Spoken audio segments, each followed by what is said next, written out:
আগামী রোববার থেকে সারা দেশে জরুরি ভিত্তিতে হামের টিকাদান শুরু করছে সরকার।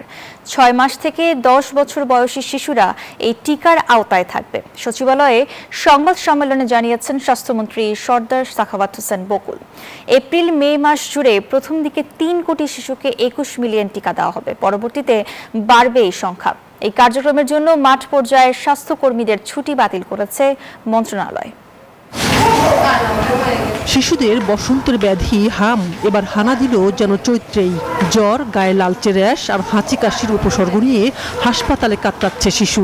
কয়েক জেলায় হাসপাতালে ভেন্টিলেশন সহ নানা সংকটে মৃত্যু হয়েছে অর্ধশতাধিক শিশুর। হঠাৎ করে গ্রীষ্মের শুরুতে হামের প্রকোপের জন্য গেল ৮ বছর হামের টিকা বন্ধ থাকাকে দুষছেন বিশেষজ্ঞরা।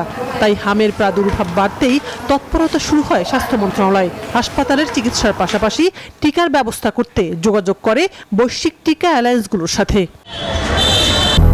200-র বেশি সার্ভিস ও ফিচারে লেনদেনের সব বিকাশ অ্যাপে সম্ভব। অবশেষে শিশুদের টিকাদানকারী বৈশ্বিক সংস্থা গ্যাভি এগিয়ে এলো টিকা নিয়ে। প্রথম দিকে সংস্থাটির কাছ থেকে ২১ মিলিয়ন হামের টিকা কিনবে সরকার। আগামী রোববার থেকে ৬ মাস হতে ১০ বছর বয়সী ৩ কোটি শিশুর জন্য শুরু হবে এই টিকা দেয়া। সচিবালয় সংবাদ সম্মেলনে জানান স্বাস্থ্যমন্ত্রী।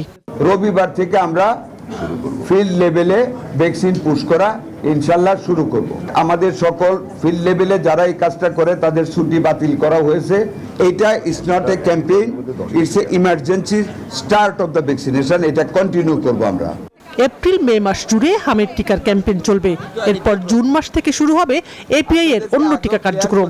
জরুরি ভিত্তিতে গ্যাভির কাছ থেকে ধার করে এই টিকা আনা হয়েছে। খরচ হয়েছে ৬০৪ কোটি টাকা। ৬ মাস থেকে ১০ বছর পর্যন্ত বয়স গ্রুপটাকে আমরা কভার করব। আমরা গ্যাভি থেকে এটা ধার নিচ্ছি, যেটা আমরা কিনতে যাচ্ছি ইউনিসেফের কাছ থেকে। টাকা পয়সা আমরা সব করে ফেলেছি, সেটা দিয়ে ওদেরকে রিপ্লেস করব। হামে আক্রান্ত শিশুরা হাসপাতালে ভর্তি থাকলেও এখনও রোগটি নিয়ন্ত্রণে রয়েছে বলে জানালেন সচিব। এ পর্যন্ত হামে ৪০ শিশু মারা গেছেন।